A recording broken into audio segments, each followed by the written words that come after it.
Keith McCullough, and welcome back to Real Conversations, where I'm excited to have my friend and market historian, strategist, everything that you want, really, in terms of somebody actually telling you what's going on, historically putting it in context, Mr. Jim Rickards. Thank you for coming back. We appreciate it. Thanks for inviting me, Keith. Great to be here. The book, last time we talked, your book was just being introduced now. It's gone to paperback, The Death of Money. Right. So I just wanted to kind of get your quick take on how it went. And, you've written a couple quickly here. So. Right. I had two new releases in 2016, which I'll never do again. It's just brutal having two books in 1 year. But the new Case for Gold came out in April, and The Road to Ruin came out in November. But the book that's out now is the paperback of The Death of Money. That originally came out in 2014. Right. It's now out in paperback. A lot of times I'll have a paperback within a year. This took 3 years because it was, frankly, selling very well.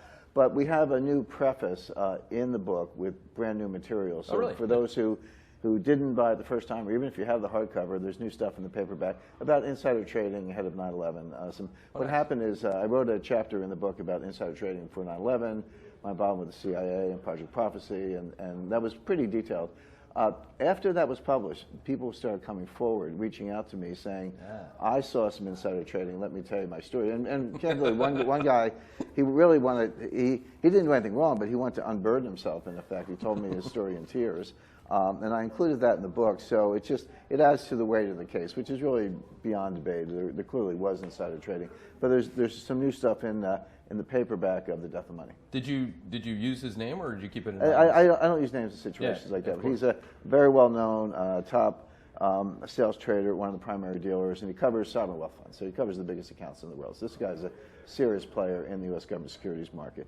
Basically got a $2 billion order for 2-year notes the day before 9/11 from an account who had never called him before, and it was a Middle Eastern sovereign wealth fund. So nobody, $2 billion. That's even in the Treasury market. That's a big order, so that was very clearly insider trading. Well, guys like us would have never believed there was insider trading, would we? Well, how about the Fed now? They're actually acknowledging that they leaked to. I think it was a legitimate leak, and he had to. I don't know if he had to resign, but what Lacker did was he was not forthright when he was asked about it. It wasn't clear that he was the leaker. I think the leaker was in New York, but they had an internal investigation. He was asked about it, and he had spoken to Richard Medley, who's the guy who got the leak, the beneficiary of the leak, and kind of lied to the investigator, which is a felony, by the way. He's not going to be prosecuted, but when you lie to a U.S. investigator, Title 18, Section 1001, that's 5 years in jail. So so you can see why he had to leave. This is the lawyer, Jim Rickards, that once was. I am a lawyer, too, in addition to a lot of other things. Section 1001, Title 18 is the federal government's favorite tool because you don't have to do anything wrong. You just have to lie to an investigator. So you're innocent, but the guy asks you a question and you're not forthright. That's a felony. Yeah, wow. One of the biggest things before we get into kind of market topics and whatnot that I just feel like I have to address, because you and I, being active in the Twitter sphere, we actually engage with people. You're very good with that. You're not shy, and you don't use any kind of language that's ridiculous or anything like that. You stay to what you know, and you continue to pound what you think could happen. And I think that's admirable. I mean, there's a lot of people out there that will get things wrong and get things right. They kind of, they bluster and they're pundits, but they really don't have a process. They don't have a framework. Right. And what I try to do is find people like you that actually have a process, have a framework. You're one of the most unique people out there in terms of having your entire history from long-term capital management, like you said, being counsel to becoming who you are today. So I find it difficult to accept tweets that, somebody tweets me and says, Jim Rickards has had it wrong. The world didn't end yesterday. Well, I never said it would end. No, exactly. So I wanted to just give you a chance to, even if you do or you don't, maybe I'm in this mode because I just read Joe Buck's book, where Joe Buck actually acknowledges that, sometimes we are affected by feedback, even because we're humans. And I wonder if you ever are, and how you think about it. Well, to be candid, it's a great question, Keith, and I am very active on Twitter. It can wear you down a little bit, and people love to put words in your mouth. I have never said the world's coming to an end. Exactly. I have said we are poised for a systemic crisis in financial markets bigger than anything we've ever seen before. I have said that, and I still say that. We are in that position, and we don't have time, but I could give you a 3-hour science lecture on why that's true. I have said that. But You've also said it before we've had major market meltdowns, so I mean, it's not like we haven't had it. I was out in 2005. I was a regular lecturer at the Kellogg School at Northwestern. I was the Applied Physics Laboratory, School of Advanced Mathematics. I was talking to classrooms. I wasn't on television, but I was saying, because I lived through '98, and I spent 5 years at the long-term capital management crisis. I negotiated that bailout. I was the lawyer, not the risk manager, but I wasn't entirely pleased with the outcome. I don't fault anyone but myself. But for my own intellectual curiosity and satisfaction, I spent 5 years. Because, you know, I mean, I used to share an office with Myron Scholes and Bob Merton, and you know, we had the fathers of modern financial theory. We had 2 Nobel Prize winners. We had more IQ points. The average IQ is kind of 160 in the room. And so they weren't dumb, and they were the thought leaders, and they got it disastrously wrong. So all I said as a PhD, I said, well, if the smartest people in the world got it wrong, what are they missing? Right. And I spent 5 years studying physics, applied mathematics, network theory, graph theory, behavioral economics, complexity theory, and a lot of other branches of science to understand what they got wrong, figure that out. And so did our friend Nassim Taleb. He got to the same place with the Black Swan. But what Nassim did in the Black Swan, he said, okay, none of this works. This is all garbage. He was right. Threw up his hands, walked away, said, I'm a philosopher. I don't have to deal with this. Like, and in almost, I think many would say, and he would probably agree, in kind of an angry way. Yeah, angry and a little disdainful. And I don't get angry, but I don't disagree with his conclusion. But where I parted ways with Nassim, I said, okay, this doesn't work. Got it. What does work? And then I spent another 5 years working on those models, and I've had very good results with them ever since. So, thank you for pointing out that I do work within a framework, as do you. So, but when you go out there on Twitter, so that's the first thing, you know, you're saying the world's coming to an end. Never said it, don't believe it. By the way, I do say... Well, people want to put you in a bucket because it's easy to do. Correct. The other thing is, Jim Rickards says sell everything, buy gold. Never said that. I do recommend a 10% allocation to gold. You've always said that. Right. Well, that leaves 90% to go buy stocks and bonds and, you know, do anything else you want, right? So, and so I would say if you have 10%, sit tight. By the way, 10% of investable assets. So put your home equity and your business equity to one side. If you've got an auto dealer or pizza, I mean, you deal with high-end hedge fund clients, but my audience is more everyday Americans. If you're an auto dealer, don't count your business equity. Put that to one side. What's left of your investable assets? Put 10% in gold. If you've got 10%, sit tight. That's your insurance. You'll do fine. If you don't, then look for entry points, which in mid-December, I said good entry point, and I persisted in that, and that has done very well. Gold's up 15% since that 1150 low. So yeah, I don't say, so yeah, people want to put words in your mouth. I do tell people, if you want to know what's going to happen in the next 4 years, read my books. If you want to know what's going to happen in the next 30 years, read Lionel Shriver's book, The Mandibles. She's a novelist, a good one. She's won a lot of prizes. She has a book called The Mandibles, and it's 4 generations of an American family from 2029 to 2049. So it's in the not too distant future. But she's writing about life in a post-financial crisis America. So the financial crisis that I'm forecasting, she says, okay, that happened. What is life like? And the point she makes, and I agree with her, is that life goes on. It's just different. So, you know, you still go shopping, but the shelves are kind of bare. So it's more like Venezuela. And we still have police, but you have to pay them to patrol your block, you know. So it's more like like a third world country. The population is majority Hispanic, so there's President Alvarez. He gives the State of the Union address in Espanol, mis amigos americanos, you know. And then the world went to something like an SDR, but America didn't. And so we had to redenominate the U.S. dollar with hyperinflation, which wiped out a lot of wealth. But because it's a new dollar, they call it nuevos. You know, so it's a really fascinating study. Now, I'm not saying the world will play out that way in every detail. What I'm saying is, if you want to see what it looks like in a post-systemic crisis, America, great treatment. Well, I think that, to me, that's super important when, again, it's a framework with a duration. Right. Like, I mean, I operate in multi-duration, multi-factor space. That's what somebody who's trading markets does. Right. Last I checked, that's not what you're doing. You're not sitting there running a hedge fund or day trading gold futures. Right. But people ask me, you know, what do you think on gold when it's at this level or that level? That's what I do. What I think more and more people should do is find people that have clean, clear, concise frameworks on the duration by which they've defined it. Everything else, so if you tell me that there's a novelist who has a 30-year view, and I tell you I have Neil Howe who's got an 80-year view, I mean, I'll read them both. You know, I don't have to actually agree with like every single day with that position. Right. And I struggle with that. Like, how many people out there? Maybe it's because the media has taught them how to behave. But I struggle with how to, like, do we need to help them understand that we're just trying to help augment each other's views? Yeah, I mean, if I say, you know, it looks like a good entry point for gold, gold's going up, and it goes down the next day, you're dope. You know, hey, Jim, you're an idiot because no, because it's volatile. It could go up and down. I understand that. But you're not afraid to say something there. No, I mean, I was look. I was. And the great thing about doing a lot of television, you always say timestamp. I've got the video clips. I can like. Okay, I was on Bloomberg March 2016, saying the UK was going to leave the EU. Yep. I was on with Alex Steele. I was in the London Eye, you know, the Ferris wheel, on June 20th, 3 days before Brexit, saying, buy gold, short sterling. And I never yelled, but I was kind of like, buy gold, short sterling. After Brexit, gold went up 14%, sterling crashed 14%. Gold went up 8%, sterling crashed 14%. I got notes from people saying, thank you for paying for my kids' college tuition this year, because I followed that advice. Because from time to time you'll make a call. Yeah, and but the body of Jim, like when God willing you and I are around forever, but forever is not a realistic duration in our good lives.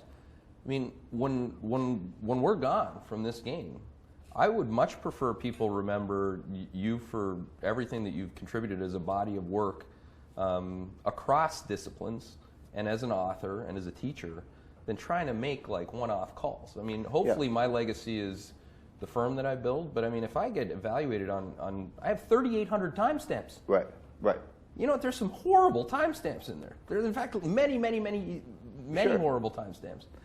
So I wonder if you've thought about that. Yeah, well, you know what, you're absolutely right. So you go to Twitter, you got, you know, and Twitter, by the way, I think I use a lot and I'll continue to use it, but it's become way too political, way too many robots. I mean, a big majority of the notification I get, I know they're robots. I mean, Obama had a good robot operation. Putin has a very good robot operation.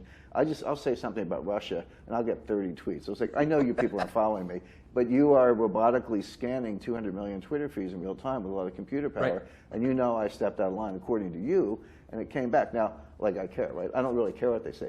But a lot of people do. A lot of people cannot. It's an intimidation factor. Like, oh, gee, I said something wrong. Right. They won't say it again.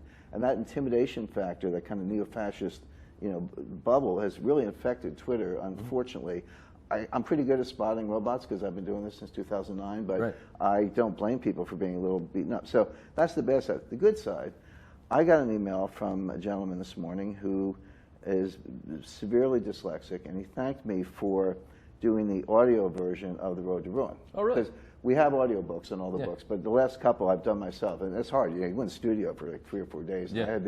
I had the like Stanley Kubrick of all voice coaches, voice directors. He would make me do it over again because he couldn't hear the D in connected, you know. So, but anyway, we go through that, and he said, "Thank you." See, because when it's read by the author, you get a lot of nuance that you don't get from anyone else. That's like, as I mentioned, this Joe Buck book. Yeah.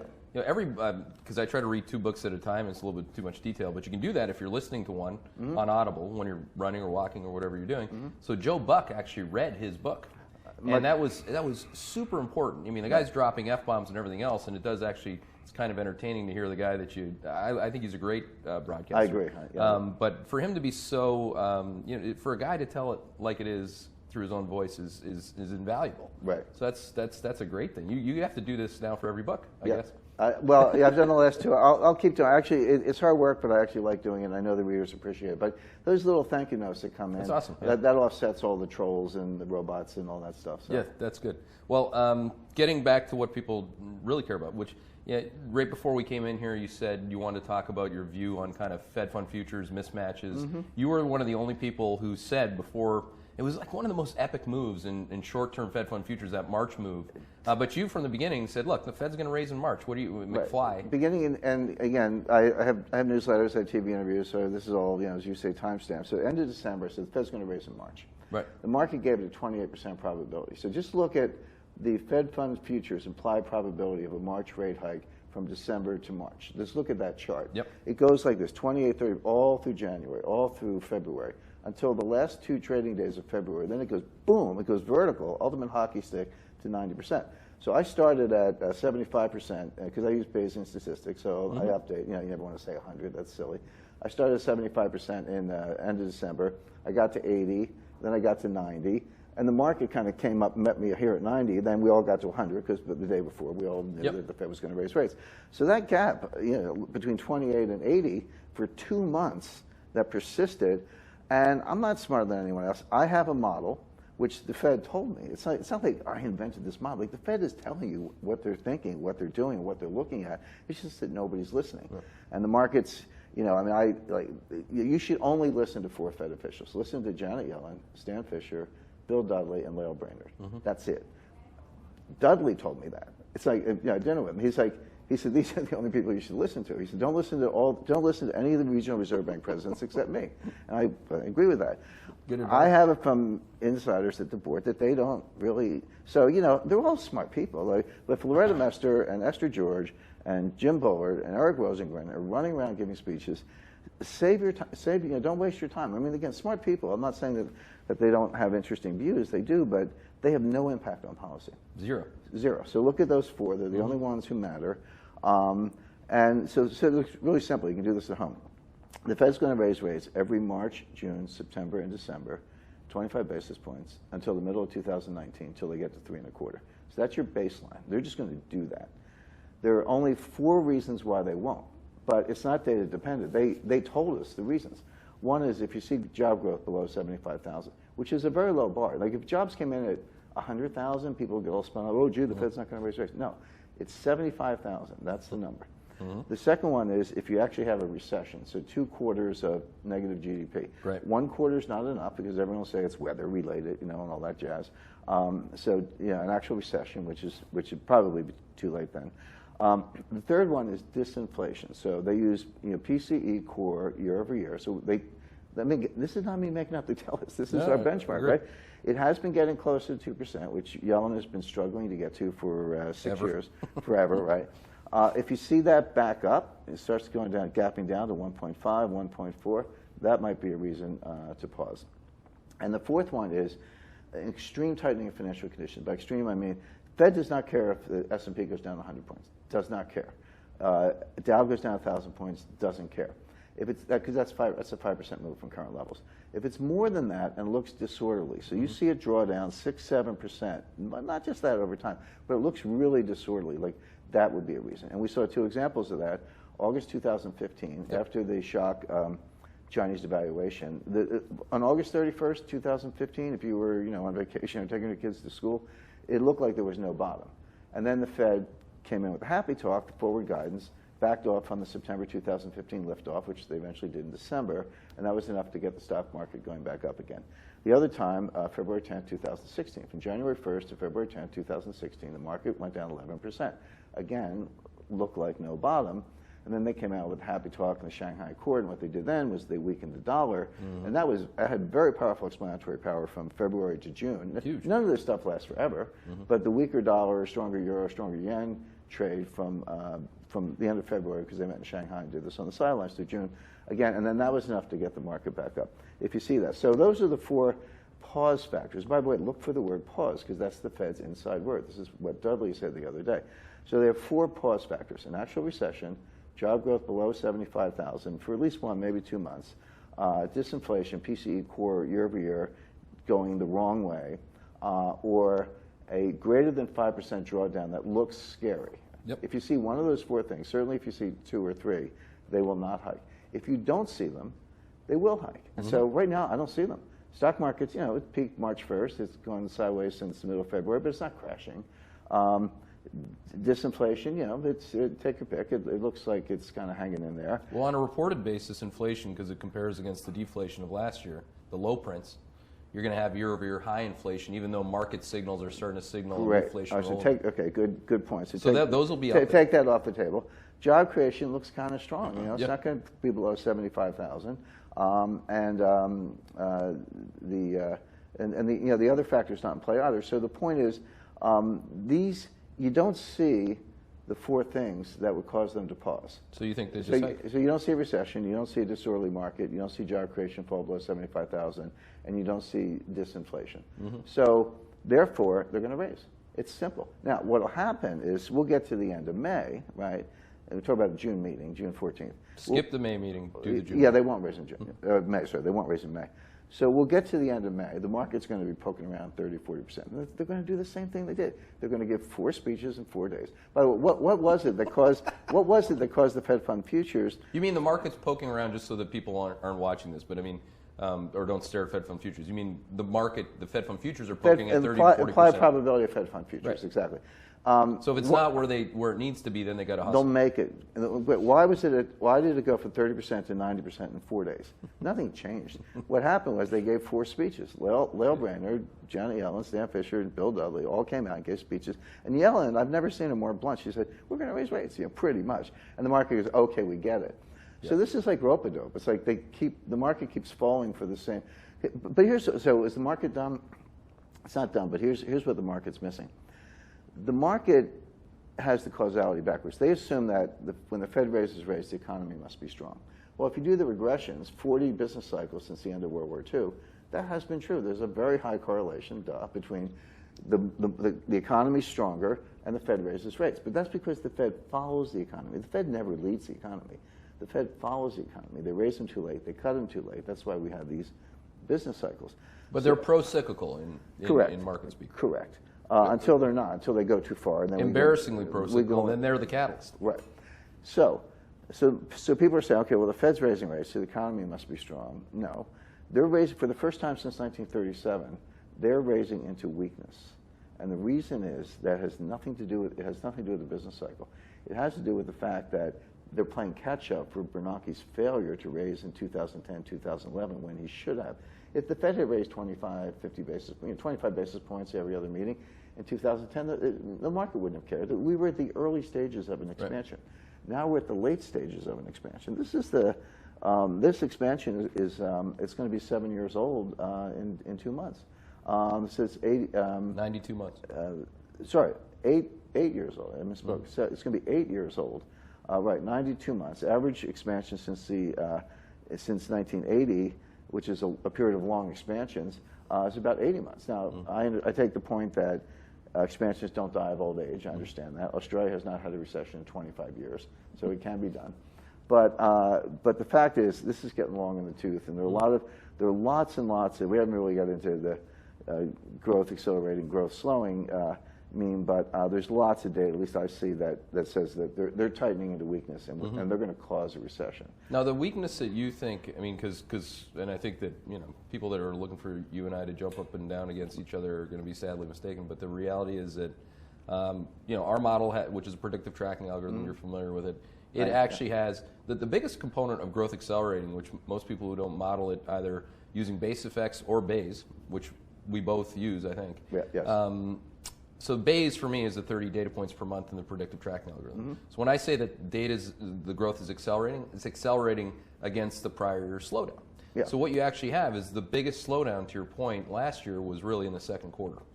So that to us is the most obvious rate of change acceleration. Right. So when I say accelerating, it's almost a mathematical certainty unless you have like catastrophic type data points. Yeah. So that's when I'm saying, just like you said at the beginning, to be clear, I didn't say that the world's going to end tomorrow. Right. When I say growth's accelerating, I'm just operating on the sine curve. Well, just to be clear, anybody who woke up every day for the last 5 months and did what Hedgeye and Keith McCullough recommended has made a lot of money, and they've actually outperformed the market. You got this call completely right, but you did better than that because you said sell the dips, buy the rips. And market timing is the key to alpha. Bob Merton, Nobel Prize winner, has not a great risk manager, but a brilliant theorist and writer, a mathematician, has a 1980 paper. So there are only 2 ways to get alpha: inside information, which can be legal. We don't like the illegal kind. Inside information and market timing, which are 2 sides of the same coin. Because if you have the legal inside information, you can time the market. Yep. So buy the dips, sell the rips, growth accelerating. If you just followed your advice, you've outperformed the market, and if you applied any leverage at all, because a lot of the hedge fund clients do, you've made 40, 50%, which annualizes at 80%. So credit where credit's due. Well, thank you. No, that's absolutely true. And but I just sold everything yesterday, by the way. So I was waiting for you to talk me into why I don't. Because buying the dips, man, is not, as you know, because I'm in this fishbowl. Yep. Twitter fully loaded. We've already addressed that. I don't even want to go there anymore. But it's not easy to buy every incremental dip. because every incremental dip that you buy, you're running out of runway on the top side. Because markets, even if I am right, and growth, and to be clear, I don't have growth accelerating until the year 2025. I mean, we got 2 more big quarters of acceleration against the slowdown last year. And markets have an uncanny ability, as you know, to start to discount something's already priced in 2 to 3 quarters away. Right. 3 to 6 months is very common. Look at what happened with the reflation trade. It stopped going up right on time, right when the Fed said, well, look at that. PC finally, the dog finally caught the fire truck. We're at our target in inflation right at the top. Right. So I do worry about it. I mean, there's no doubt about it. Well, that's another point. I mean, look, the stock market peaked March 1st, and it's about where it was today. It's about where it was in mid-February. Yeah. So the S&P 500, the Nasdaq hit a new high. Correct. That's correct. S&P 500, which I think is a better representation of the economy. Which I don't like. I haven't whatever. wanted to be long the S&P 500. I want to be just long the crazy train. Yeah. Well, that's worked. Which is the Nasdaq. That has worked. But the stock market generally goes down about 6 months before recession. So you can look at this data, and I'm talking about the S&P, and say this is an indicator of recession. Now I said that, and I've called a recession for midsummer, based on my Fed model, which says they're going to raise in June. They're raising into weakness, and there's a lot of other factors we can talk about. But is part of the recession call that they raise into any modest slowing or deflation of the reflation, and that's a domino? Correct, because they are not raising for this. The reason they've raised for the last 40 years is not the reason they're raising today. Mm-hmm. There's this one-off, one-of-a-kind. I spoke to Bernanke, and he called this an experiment. I said, well, thank you, Mr. Chairman. So we're the guinea pigs? I said, did this work, this QE1? He said, we won't know until 30 years from now. This is what he told me. He said, oh, boy. Some future Ben Bernanke, because Ben Bernanke made his academic reputation on the study of the Great Depression, and that's the name of his book, The Great Depression, in following in the path of Milton Friedman and Anna Schwartz. Although Anna, till the day she died, had not good things to say about Bernanke. But so he said, in 30 years from now, some future Ben Bernanke, some young scholar, will look back at what I did and tell us if we got it right. And he used the word experiment. He also said, he told me, he said, it's better to do something than do nothing, which I completely disagree with. That's the opposite of the Hippocratic Oath. The Hippocratic Oath is, first do no harm, right? So I say, no, it's often better to do nothing than to do something if you don't know what you're doing. It's such a great thought. Yeah, in anything. I mean, I don't know why people don't use the lessons of life in the same way that they would operate from a risk management perspective, economically or market-wise. I mean, this morning, actually, I don't know if you've read this, but you probably have read this book by an Israeli soldier called Pumpkin Flowers. It's this new book that's... I haven't read it. I saw your... It's a pretty interesting book because, I like to put myself in a place that I don't live and try to empathize with what it is that's going on there. And, he basically, his number one point is that he specializes in waiting. Mm-hmm. He's just sitting in this ridge waiting to be attacked. And every morning they wake up and they're not attacked. They do it all over again. Same regimen over and over and over again. But the whole concept of waiting and watching, why Bernanke never even considered that. Right. Or Paulson, any of these guys. Yeah. They believe fundamentally, and still today, every single thing I read in the marketplace is based on Trump acting or Yellen acting. People fundamentally believe that they need the government to act to create a certain outcome. Correct. And Ben Bernanke grew up in South Carolina in the wake of the Great Depression. He's a Democrat and an FDR believer. And he told me, he said, I model what I do on FDR. And if you look at FDR, I mean, there was a reason that the Great Depression was not over in 18 months. There's a reason it lasted 11 years and not 11 months. Yeah. Because Hoover and FDR were two peas in a pod. They just kept trying stuff, right? So they do the National Recovery Administration or the Civilian Conservation Corps, or pack the Supreme Court, or revalue gold, which actually did work. And some of the things worked, some of them didn't. But the theory was try something and see what happens. Yeah. Well, this creates what Kindleberger called regime uncertainty. And by the way, we're in that condition today. And this kind of goes to the recession thesis. Regime uncertainty? Regime uncertainty, because everybody knows what caused the Great Depression. I mean, that's been pretty well studied. What's always intrigued me is why did it last for 11 years versus the 1920 recession, which was over in, I think, 18 months. And that was the subject of Jim Grant's book, which is an excellent book, by the way. So what was the policy response to the recession in 1919, 1920? Balance the budget, do nothing. And we were out of it in 18 months. Thank you, Warren Harding. So what was the policy response to the 1929 crash? Do everything, and it lasted 11 years. But the reason is capital goes on strike. Capital is like, I don't know what, from today's perspective, do you know what your healthcare, you're a businessman, do you know what your healthcare costs are going to be? Do you know what your taxes are going to be? Do you know what environmental regulation is going to be? Et cetera? No, you have no idea. Yeah. So what capital says is, okay, I'm going to the sidelines, call me when it's over, and then I'll reinvest. So today, this famous tax bill, by the way, I watched the stock market go up, so I'll use the Dow. It goes up 1,000 points in November because of the Trump tax cuts. Then it goes up 1,000 points in December on the Trump tax cuts. And then it goes up 1,000 points in January on the Trump tax cuts. So it's like, you just priced the tax cut in 3 times. He's not going to cut taxes 3 times. He's going to cut taxes once, but the market priced it in 3 times. That's almost Well, yesterday, Mnuchin said he'd be very soon. Details, yeah, but they're not going to get it done until November at the earliest if they're lucky. By the way, the last time the tax code went through a major overhaul was 1986. The time before that was 1954, and the time before that was 1939. Mm-hmm. So the tempo is these things happen every 30 years. It's a big deal to do what they're trying to do. Not going to get it done certainly by summer. But the thing is, initially I was kind of like, well, guys, if you got it done in May, you could, because what Reagan did, he said, we're going to make everything retroactive to January 1st. Mm-hmm. So you can make your decisions now. If there's some benefits, you won't lose them. We'll make it retroactive. Well, if you don't get it done until December or November, which looks like the earliest, that's going to be effective January 1, 2018. Mm-hmm. So you've already lost a whole year. The market priced in a whole year, 2017, of increased earnings per share based on tax cuts that they're not getting. Mm. So is there a correction for that? I haven't seen it. So now, but what is a drag on growth is 2 big things are in play. Deductibility of interest expense and expensing of capital equipment. Because you buy something, you got to write it off over 4 years, you can expense it in year 1, right? We don't know what the Congress is going to do. They're talking about eliminating the deduction for interest expense and allowing. You mean the mortgage deduction? No, that's in play also, but no, I'm talking about corporate business expense. Okay. And modern financial theory says there's no difference between debt and equity except tax deductions. That's the only difference between debt and equity. And so the tax deductions would cause them to be priced differently and cause corporate treasurers and CFOs to have a preference for one over the other. Well, you take away the interest expense deduction for corporate interest, that's a very big deal. Big deal. Same thing. So corporations say, okay, I don't know whether my interest expense is deductible, so I'm not going to borrow. I don't know whether I'm going to expense or not be able to expense my equipment, so I'm not going to invest. I'm going to wait. So investment's hitting the wall.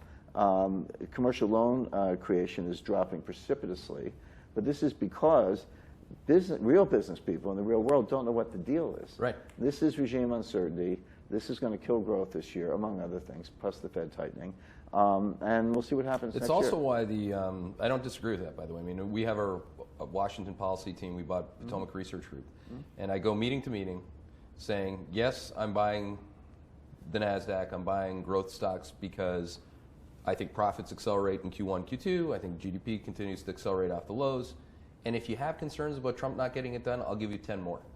Because I have 13 people there that are going to give me that every single day. Yeah. So it's kind of it's been an interesting, as you know, I'm not some permabull, but I almost use that as a bear. I think that if you look at implied volatility premiums in the market, for example, or any reasonable measure, the Russell 2000 is a net short position. If you look at CFTC futures and options contracts, I think that the market's concerns are correct if they are political concerns, because there's no reasonable person that's got a team in Washington that would tell you that this is going to get done in May. Right.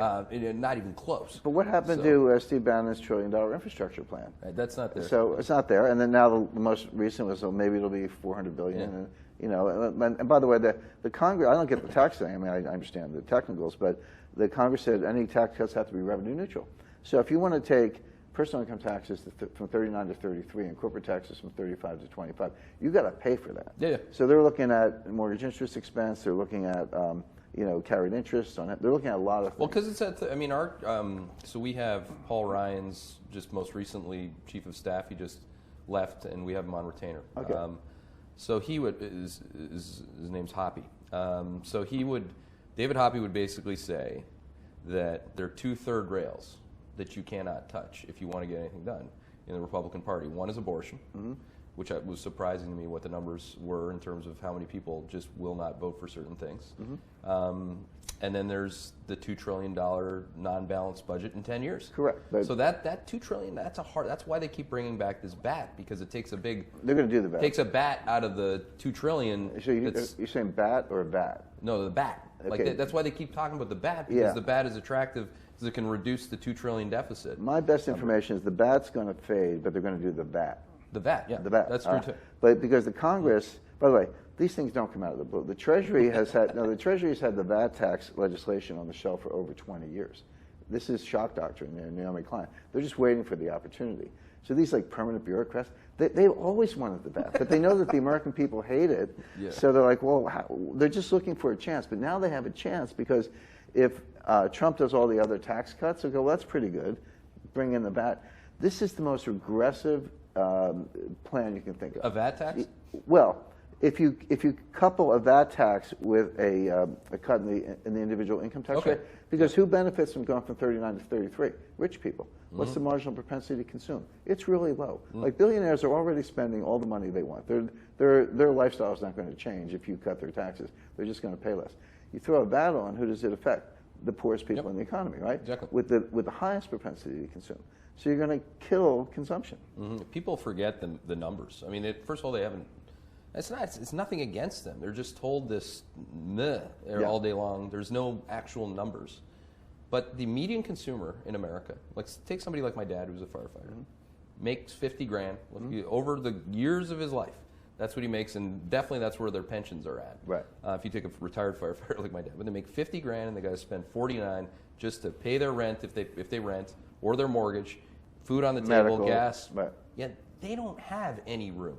Correct. Nothing. Right. And that's, like, to me, the biggest, I do hold Bernanke in contempt for that, because if you didn't have a policy to inflate with devaluing the dollar to a 40-year low, all the things that most human beings need, including their shelter, 24% of the $49,000, if you make 50 and you got to spend your 49, 24% on average is it's the biggest bucket is your rent. Right. Or equivalent of it. Right. I mean, so we inflated the biggest cost. And over and over and over again. Right. So throw a value-added tax on the people on people you're describing, right. And then cut, Bill Gates' income tax, right?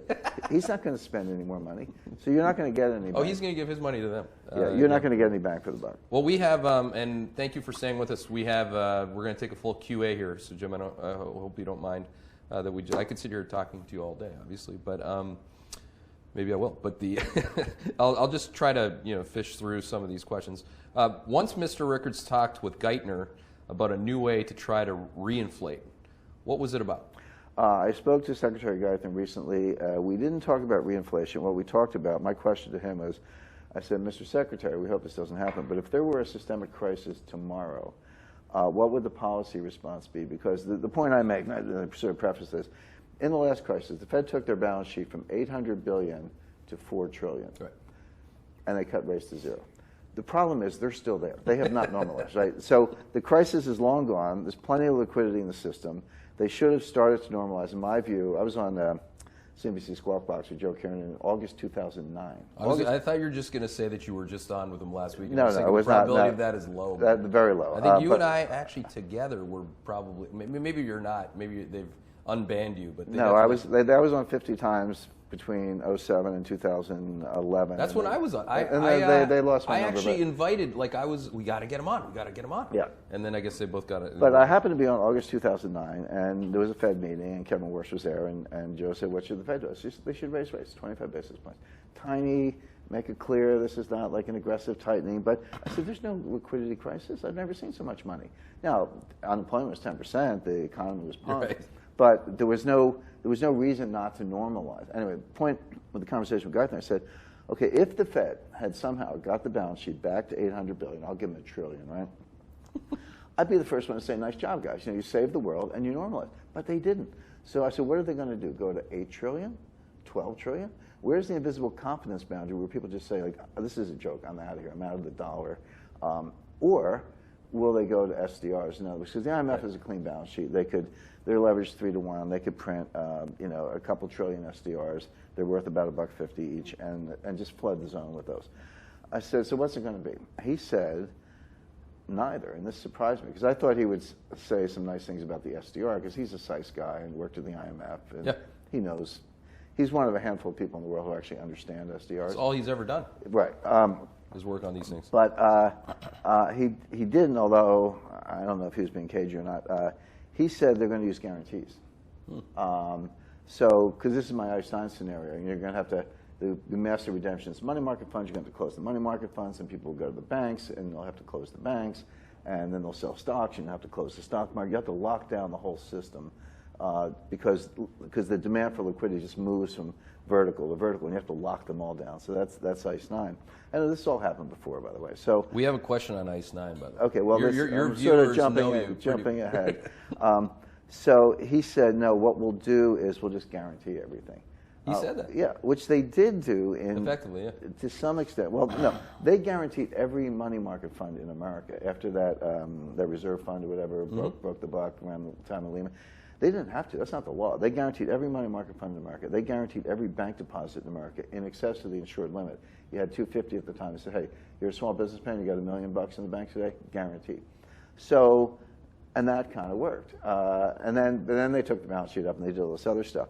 So I thought that was interesting because he's a super elite. He talks to Lagarde and he hangs out with the Davos crowd and he's very plugged in. And so to me, that's not just one person's opinion. That's the distilled wisdom of the super elites. So I'm thinking to myself, well, okay, but I'm positing the point I make in my book, The Road to Ruin, is in 1998, Wall Street bailed out a hedge fund. In 2008, the central banks bailed out Wall Street. In 2018, if not sooner, who's going to bail out the central banks? In other words, each crisis gets bigger than the one before. Each bailout gets bigger than the one before. If the central banks are the eye of the storm, if they're the institutions we're losing confidence in, if the government is the institution we're losing confidence in, what good is a government guarantee? Because the entity it's like getting insurance from AIG in October 2008. You don't want insurance from AIG because they're going bankrupt. So any guarantee, which is a form of insurance, is only as good as the person giving you the guarantee. And if there's a crisis of confidence in the government, in fiat money, in central bank money, then it's not clear to me that the guarantee will actually work as expected. So you may get back to SDRs. But well, on the way, it's all about the rate of change in the behavioral factors on the way to the guarantee. Correct. You don't get the guarantee unless you have some version of bedlam. Correct. I mean, so that's, obvious. I mean, to be clear, for me, all I need to do is start to see growth slowing before I go there. I mean, it's not that complicated. All this happens when you have growth slowing. So I think that's actually it's a fair argument. Yeah, although I would separate business cycles from panics. Yeah. Now, sometimes they go together. 1929, 2008, they went together. But in October 1987, September 1998, we had financial panics, came very close to blowing up the whole system, but there was no recession. And in 1989 and 2000, we had business cycle recessions with no panic. Right. So sometimes they're separate. But sometimes they happen together. Yep. Okay, on ICE 9, I'm in the commodity agricultural industry, particularly in regards to commodity grains. I'd like to know, will ICE 9 affect things like the CBOT or the CME? Also, lending is a dire necessity for country grain elevators who purchase grain from farmers on credit. Would an ICE 9 event prevent these elevators from purchasing grain? That would be dramatic. That would have dramatic implications for the food security of the U.S.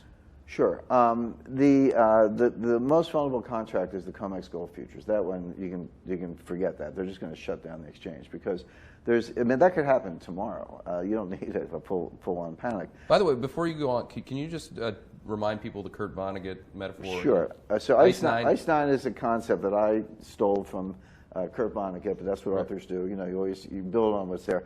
So Kurt Vonnegut, great novelist, wrote a novel in 1962 called Cat's Cradle. And the premise of the novel is there's this PhD physicist, and he invented a polymorph of water, very similar to a water molecule. He called ICE 9, but there were two differences between it and H2O. One is it's frozen at room temperature, so the boiling point or the melting point is 114 degrees Fahrenheit. The second one is that when a molecule of ICE 9 comes in contact with a molecule of H2O, the water turns to ICE 9. So he puts it in vials, 3 vials, gives it to his 3 children. So the plot of the novel is, what do the kids do with the vials of ICE 9? And it's a doomsday machine. So if you open it and pour it into a stream, the stream's going to freeze. And then the estuary, then then the ocean, then all the water in the world will freeze, the entire planet will freeze, and life on Earth will die. So it's a doomsday machine. So all I did is I took that and I imported it over to financial markets, and it goes to the point I raised earlier, which is in a full-on, the best description of a financial panic I've ever heard is everybody wants his money back. Because you run into these rich people and they're like, I got money in the stock market, I got money in the bond market, I got money in the real estate market. I said, no, you don't. You have stocks, bonds, and real estate. You don't have money. If you want money, you got to go sell that stuff and get the money. The liquidity. Well, right. And so everybody wants their money back, meaning everybody wants to sell everything at once, and that's the best definition. So where's the money going to come from? Well, Secretary Gartner says guarantees. I think Madame Lagarde might say SDRs. But either one of those things will take time. See, this is the point. They will take time. So how do you buy time? What do you do for the first couple of months? Because the last time, the panic hit in September 15th, 2008. Lehman Brothers went bankrupt. And then AIG, the TARP got voted down. That was the height of the panic. It was 2 weeks at the end of September 2008. The IMF didn't issue SDRs until August 2009. I might have been the only guy who noticed that they issued SDRs, but they did. I'm like, okay, guys, it took you 11 months to get around to issuing SDRs. Even if you put that on a fast track, it's got to be 3 or 4 months and to reliquify the world. And what are you going to do in those 3 or 4 months? Well, this is why the metaphor is applicable and why he's asking would the CBOT or the CME shut down. Because what else are they going to do? Right. The risk in those, look, I think on the face of it, it shouldn't affect, corn and wheat and lumber and all this other stuff, but although it will affect gold. People they will go right for gold. They'll find out that there's nowhere near, there's only about, for all the paper gold that's, paper gold that's out there, there's only about 1% cover. So they'll just close down that contract. You've done a lot of work on that. Yeah, and they'll just give you yesterday's price. You're like, wait a second, I want today's price. Screaming, it's up $500 an ounce. Like, no, sorry, we closed you out, closed the business yesterday. Here's your check. Nice knowing you. And the London Bullion Market Association banks will do the same thing with their unallocated gold forward contracts and the ETFs. They'll all shut down. But the risk really is clearinghouse risk, because what people who trade these commodity futures. Okay, well, when you trade a future, you don't deal with the guy on the other side of the trade. You deal with the exchange, and he deals with the exchange, and so then you have a clearinghouse guarantee. See, I think this is what Geithner might have been getting at, which is you're going to, because the risk, because when you move risk from the exchange to the clearinghouse, the risk doesn't go away. You just put it in a different place. Exactly. And you may have to go guarantee the clearinghouses. That was the problem in '87. Bankers Trust was supposed to wire $1 billion cash to the Chicago Board of Trade, and they didn't want to send the money because they weren't sure that those guys were going to be there. And the Fed called them up and said, "Send the money," and they did. And then they got their money back, and life went on. But people in these panics, they balk. They just balk. Like, I'm not sending the money. See, this is why we listen to Jim Rickards. You can forget more on the way to the bathroom in terms of what happened in 1987 than most people know. So as a follow-on to that, actually, I bet you, Jim, if I just cherry-pick the questions off of the last 2 sentences you say, I'll find the next follow-up question. So in a situation, actually, that you just described, he didn't say it that way, but he said in a situation where gold surges in response to monetary policy following a crisis, will we see temporary deflation and a drop in the price of gold before it surges? Well, that's the 08 scenario. Yeah, the history is that in the immediate early stages of a panic, gold goes down, and the reason is, in a panic, in a liquidity crisis, you don't sell what you want, you sell what you can. Yeah, it's a source of funds. Right. So, like in 2008, all the guys who wanted to sell mortgages couldn't sell mortgages, so they sold gold if they had some and they got cash. But that's temporary. That goes down and then it goes back up like this, because then the strong hands come in and say, "Give me the gold." Well, I mean, this is I've thought about this a lot. I mean, because I've lived through more than a few at this point. I mean, I've been doing it for 18 years, so I'm just one of these guys. If you're in your early 40s, mid 40s, and you run money, you see markets crash all the time. Yeah. So when that kind of a situation happens that this guy's asking about, the same applies to the FANG. So if you see that developing. People sell what they can, not what they should. There's a lot of FANG to sell. Short that. Right. Try it. It's actually an odd thing to say potentially, but the way you hedge your gold, if you believe in that 10% position or whatever your position may be that you don't want to get rid of, or just not take the drawdown risk, just short FANG. Yeah. That's what everybody owns. Right. There's going to be no short interest in this stuff pretty soon. Right. I mean, can you imagine being short this stuff right now? Stuff doesn't go down. Yeah, I know. I think Paul Tudor Jones today called it something. I mean, whatever. He said he had a chart, and he said if Janet Yellen saw this chart, she should be scared to death. Terrified. Yeah, that's what Paul Jones said. I said over to Darius, I said that means that Paul's probably short the NASDAQ right now, and that's pretty terrifying. But the reality is that he's going to be right. Well, but I don't necessarily get short these things. I don't like being long. See, you've made a lot of money for your clients the last 5 months. There's no question about it. No, you have. But I'm saying, well, maybe you were right for the wrong reason, which is that it's a bubble, and you can make a lot of money in a bubble. Alan Greenspan called a bubble in 1996. It didn't pop until 2000. Yeah. That's a long time to be on the sidelines. No, it's kind of the lesson of, and I know you deal in this space, but if you look at the market in terms of where implied volatility is, like is it trading at a premium or a discount? Mm-hmm. When markets have an implied volatility discount, that's the perfect time to short a market. Mm-hmm. That is the utter and perfect example of complacency. Right. The forward outlook is what happened yesterday, which is nothing goes down. Yeah. But in the only thing, this is the first time, Jim, that I've been long a bubble, like profiting from a bubble. It's like almost ridiculous. I mean, for me to say that Amazon doesn't have a bubble multiple is just absurd. Mm-hmm. But it's fun until it isn't. Anyway. But to your point, this is what you do. At Headshot, you have to wake up every day and wrestle to the ground. This is not a set it and forget it. And I'll tell people that. I'll say something, have a recommendation, and then 6 months later it's going the other way, and I go, "You're an idiot." I say, "No, haven't you been listening to me every day? I mean, I said, do this, then do that, and you have to be nimble. You cannot set it and forget it. You've got to wake up every day and just kind of confront this. You got to grind through it." A lot of compliments for you. Keep fighting the good fight, Jim. So now you're getting the love, man. So as soon as we, I'll go home and go on Twitter, and it'll be all on my Facebook. That's nice. Thank you. So Jim, you got Brexit right. You got Trump right. Now, if you're my man, you got to tell me who wins in France. Well, you know what? I was running around the world in the days before November 8th saying Trump's going to win, and I got all those videos, and same thing with Brexit. You're one of the few. Well, I would say that. I was on with Francine Lacqua at Bloomberg, who's a very nice lady, by the way. She's cool. She gasped. I said, "Trump's going, what are the polls wrong?" Or what? And she's being a pro, but I was like, "Yeah, the polls are wrong, and let me tell you why." But it goes back to your point, Keith, about making. I don't particularly have high regard for people who make claims, unless you tell me your method. Yeah. I don't want to debate your claim. I want to debate your method, because that's where the flaws are going to be, if there are flaws, or that's where you're going to convince me. So there was a method to that. But here's the thing with the French election. I'm just going to be honest. I'm not afraid to make out-of-consensus calls or unpopular calls if I can see it, and I could with Brexit and I could with Trump.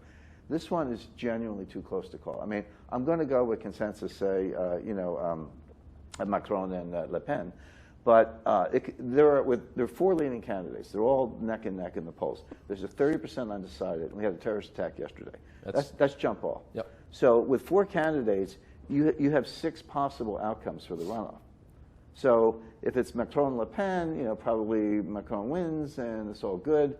But if it's Le Pen, Mélenchon, now you've got the far right against the far left. Wow. How's that going to play out? That'd be wild. Well, then a lot of people stay home, but if they all stay home, Le Pen could win, or Mélenchon could win. Mélenchon's more radical than Le Pen. Oh yeah. I mean, look at what he's advocating.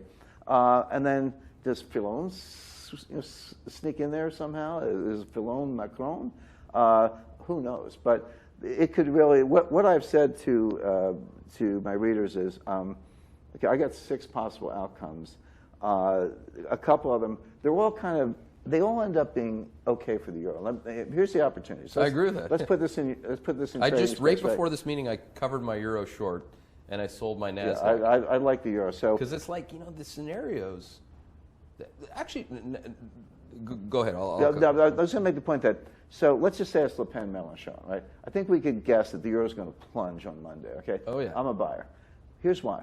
Because Le Pen cannot just wave her hand and say we're out of the euro. She said what she said is I'm going to have a referendum to process it. If you look at the polls on the referendum, 60% of the French people favor the euro, and this is why I was saying Rubini and Krugman and Stiglitz and all these guys, starting in 2010, Yep. they all said, oh, the euro's falling apart, Greece is getting kicked out, Spain should quit, go back to the peseta, devalue, lower unit labor costs, northern tier, southern tier. And I said, nonsense.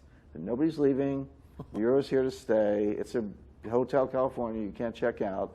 And they'll add members. And in fact, that was correct. When I said that, they had 16 members. Today they have 19. Mm-hmm. They'll have 20 when Scotland joins. But the point is, the Greek people, at the height of the Greek crisis, when they wanted to march into Berlin and burn the place to the ground, 60% of the Greek people favored the euro because they remember the drachma. The drachma was nothing more than a device for the elites to steal their money. The Italians remember the lira. Yeah. The Spanish remember the peseta.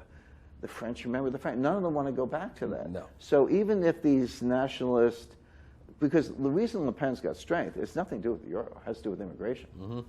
So that's, if she wins, it's on the immigration. Well, that's why Macron's, is it like his most thoughtful thing, I think, was holding that flag of the euro. Yeah. Like, because that is a popular thing, and it's also a daunting thing for people to consider. Right.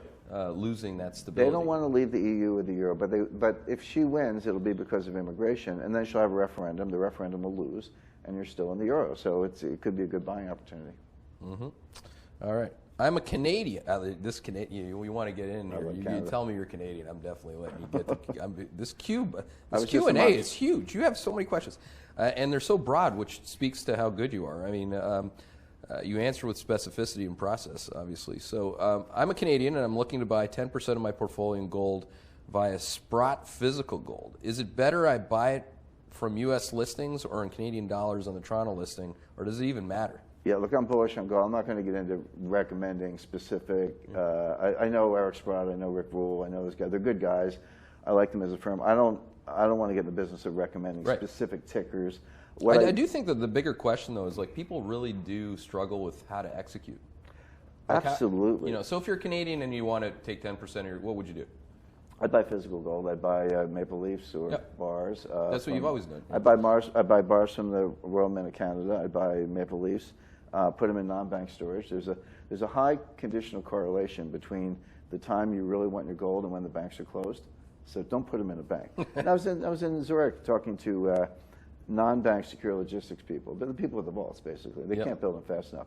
And they said they're ultra high net worth.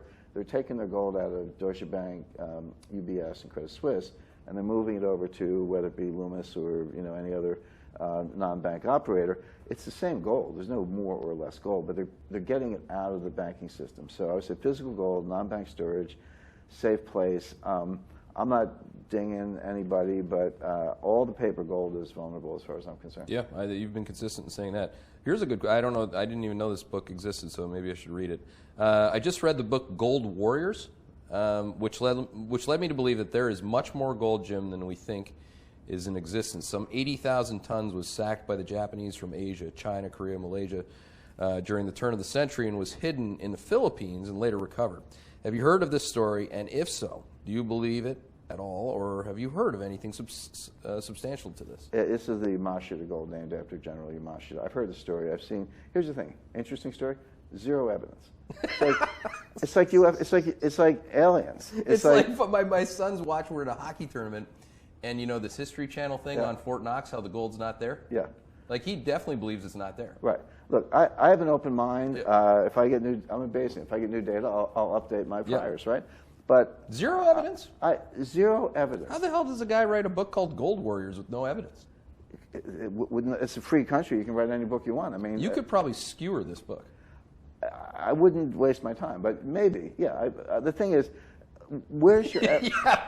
Where's your? Oh, I only have one question. Thanks, Keith. I have an open mind. I only have one question. Where's your evidence? Now, there are interesting stories where we have facts, right? Yeah. Gaddafi had 100 tons of gold. He was running around the desert with 100 tons, right? It's not 80,000 or whatever. This guy had 80,000 tons. I don't know what. That's like half the gold in the whole world since the beginning of time. But leave that to one side. And he did say and he said this is how things get around. Some 80. That's kind of like whatever. Some 80,000 tons. That is about half the estimated entire supply of above ground gold in the entire history of the world. Okay, if that's out there, I'll change my math. But zero evidence. There is Gaddafi did have 100 tons. He was running around the desert with it. That has been taken by NATO because they whacked him and put in a secure place in trust for the Libyan people. But where is that gold actually? I don't know. Well, I mean, I know NATO got it, but I don't know where it is now, whether it's been rehypothecated to the market, maybe.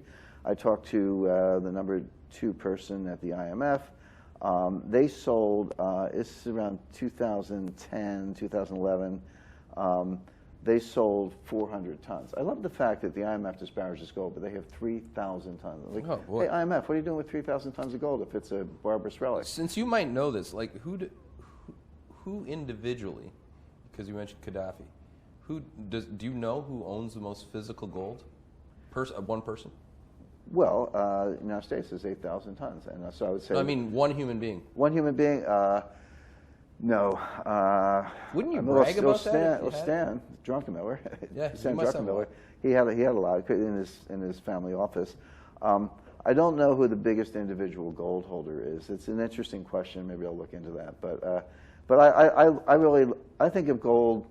By the way, in terms of our Canadian friends, I spent 3 days in Montreal at the beginning of this week. I was up there Monday, Tuesday, Wednesday, really? visiting gold mines. I was in a place called, by the way, my French is awful, so forgive me, but Val d'Or, which is in northern Quebec, and then like a 3-hour ride on dirt roads from there, out visiting gold mines. For this 80,000 ton guy, I mean, there's gold there, but it's like flex. You got the gold miners talk about it in terms of grams per ton. As if you have 5 grams per ton, that's pretty rich. So, but think of a ton of rock, something that would fill this room, and you crunch it all down, and you leach it with cyanide, and you melt it all down, and you get a gram, which is about this big. That's what miners do. They get a gram of gold out of a ton of rock, or maybe 5 grams or whatever. That's how scarce it is. You've heard of rare earths? Yep. Gold is way more rare than rare earths. So, you've seen Josh. You know Josh Crum. I do know Josh. He's a good guy. He does a great job on that side of it. That's why, you're the great gold historian. All he really focuses on is what does it cost to get that rock to what you see it to be, and he always carries around gold. And he does a tremendous amount of work on the input costs to take it to production. And it really gives you a real fine appreciation of the the scarcity value of the element. By the way, I spoke to the former deputy finance minister of Japan, Saki Kibara, Mr. Yen, so Saki Kibara, and he was in the 80s. That was his day, and he told me how Japan manipulated the gold market because they wanted to buy 300 tons to strike I think it was a 70th anniversary coin for Emperor Hirohito.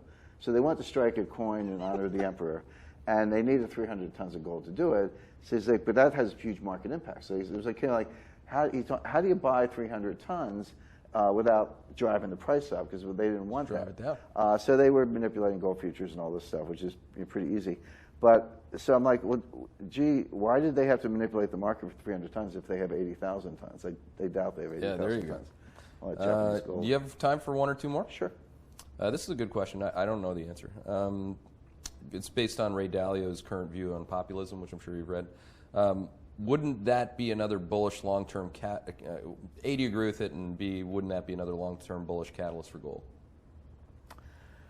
By the way, I haven't read it. I skimmed it, but I was like, if I want to understand populism, I don't need to read Ray Dalio. I can read, there's a library full of books going back to the progressive era. I appreciate that. That's just to make a side point there. I'm, far less read than you are, but I'll say that too, where if I've done my work, I don't have to ask Ray. Right. It doesn't, that's not meant to be disrespectful. It's just if you have your own framework, you go do your own reading to backfill your framework. Right. And that's basically what you do. You read more than anybody I know. So, except for you, maybe. But they, right. But on so how would you just take populism then? How would you take it? Look, I think the kind of potential for social unrest is a very big deal. Well, it has been. Yeah, and I think it's getting worse. The income inequality, I'm not like a socialist, spread the wealth, but I just look at the data, and the Gini coefficient of the United States is now tied with Mexico. When I grew up, Mexico was the ultimate oligarchical society. Gini coefficient being a measure of income inequality. Yep. And all during and Robert Gordon does a good job of this, all during the 19th century, we were losing agricultural jobs like you wouldn't quit, but you could go get a manufacturing job. All you had to do was move from the farm to the factory or from the country to the city, but you could get the job. Even as late as the 1980s, when Detroit and the auto industry was collapsing, a lot of people just packed up the car and moved to Texas and got a job with Dell. So the history is, kind of, Schumpeterian creative destruction. We destroy jobs, but we create them. That is not happening now. We're destroying jobs and we're not creating them. Upwards of 45 million people on food stamps. Disability. By the way, you can, if you go on a disability, you can get Medicare after 2 years regardless of age. So you go on disability when you're 45, you can get Medicare when you're 47. You don't have to wait till you're 65 or whatever. So we see this in labor force participation. By the way, one of the big memes is BGI, Basic Guaranteed Income. It basically says we're going to pay people just because, not pay people not to work. And that's coming, and the reason you know it's coming is because you hear it from Bernie Sanders and Charles Murray. Charles Murray is a brilliant intellectual thought leader of the right. Bernie Sanders, political figure on the left. Whenever you see the left and right agree on something, it's coming, more and more people are kind of buying into it. But what it says is we're done creating jobs. We're just going to pay you. Yeah, that's somewhat in line with you may or may not be familiar with Neil Howe's view of a fourth turn. Yeah, is that populism really hits crescendo, and for a lot of fundamental reasons that are generational, if anything else. Right, but let's just take it a step further, because this is really what I do. Like you project things up, just keep going, okay? Yeah, keep going, going and going. If you get to that point, well, Ice 9 is an example, just keep going. Yeah. But we've seen this play out many times. When populism, social unrest, disorder, chaos, they're rioting in Berkeley because Ann Coulter's like a skinny blonde wants to give a speech, let her talk, right? But when things get that out of control, there's pushback, there's a neo-fascist response. Look at your local police force. When I was a kid, cops would get a kitten out of a tree for a little girl, right? Today, they're Kevlar armor, night vision goggles, flashbang grenades, armored personnel carriers. I don't care if U.S. Special Operations Command has that, because they're trained. But your average Barney Fife running around with armored personnel carriers and machine guns and stuff is a little frightening, and they're banging down doors and killing people left and right to serve warrants. You used to just knock on the door. Here's your warrant. Show up to court. Now they it's like a SEAL Team 6, right? But they're not trained. They're killing people. So, but the point is, under the Posse Comitatus Act, you cannot turn the military into a police force by local order. The president can do it, but you can't do it. But what they've done is they turn the police force into the military. So the neo-fascist response is waiting in the wings. By the way, when I say fascist, it could be left or right wing. It's left-wing fascist, right-wing fascist. It's not really an ideological statement. Okay, last one, and you called this out in the. We had a ton of feedback on it. The Jim Rickards 21. Oh yeah. Some of your answers were awesome, but one of your answers was the biggest risk. You actually picked North Korea. Oh yeah. So, and that's an interesting one because General Dan Chrisman, who ran West Point, he's our chief geopolitical strategist in Washington. He would say the same thing. Well, here's why. What do you have to do? You have to get fissile material. You have to enrich it, master the enrichment cycle for uranium or plutonium. You have to weaponize it. By the way, whenever you hear the phrase nuclear device, a nuclear device can be the size of a truck. So North Korea can blow up something the size of a truck and cause a chain reaction and a big explosion. But to weaponize it, get it down, they'll fit in the warhead, you have to ruggedize it, which means the thing goes into space. Right? It's a lot of stress. So it's got to be ruggedized, miniaturized, weaponized. Then you need missiles. So North Korea has short-range missiles. They pretty much mastered the intermediate-range missile. They don't have an ICBM. They're working on it, but they're working on the miniaturization. My point is, one by one, they're knocking down all the obstacles. Right. They're clearing all these hurdles, and they've got good scientists. By the way, they're selling the stuff to Iran, and they're being paid in gold. They can't exactly send a wire through SWIFT, right? There's no message. There's no North Korean message traffic going through SWIFT these days. But you can put gold on a plane and send it to North Korea, which is what they're doing. It's Interesting. What I call the axis of gold. It's Russia, China, Iran, Turkey, with North Korea as a junior member. But there's all this gold moving around among adversaries in the United States because they know we freeze seas and don't say please in terms of the payment systems. That's another bullish factor for gold, coming back to the point. So that's where they are. They're probably 3 years, maybe less, away from being able to nuke Los Angeles and kill 3 million Americans. It's just a fact.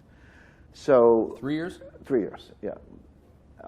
They're very far along today. They may be further along than we think, but let's just say 3 years, okay? They will not be allowed to do that. The United States is not going to gamble with Los Angeles. We're not even going to take a fraction of 1% chance that they can actually fire a nuke at LA. Not happening. Therefore, we will destroy their program unless they're deterred, unless they verifiably steer away. There's no evidence that they're steering away. Why is that? Look at U.S. foreign policy. So Gaddafi had a nuclear weapons program. He did.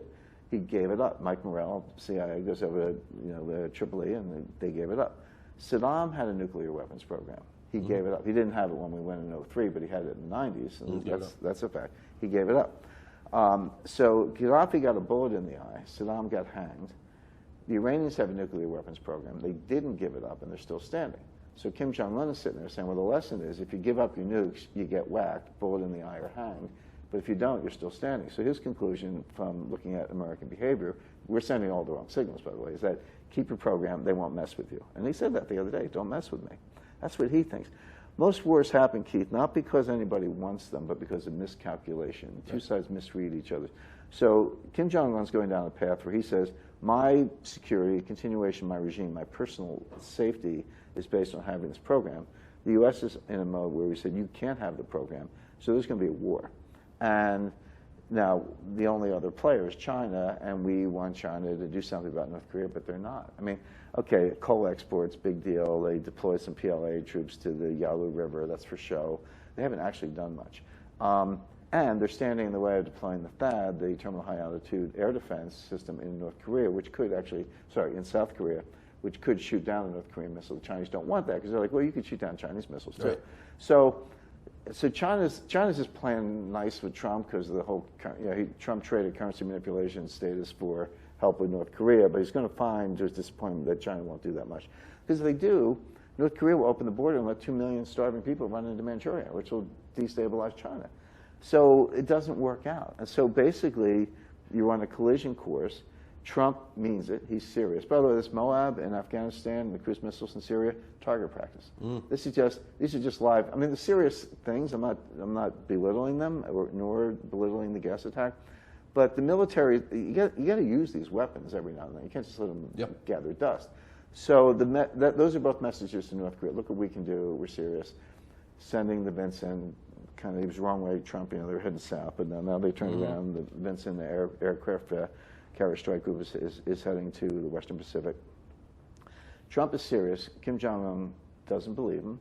Kim Jong-un will not be deterred because his own safety is at risk, and Trump said, we're not gambling with LA. So you're going to have a war. The thought actually that, so back and forth, so we have two actually retired generals. One served with Mattis.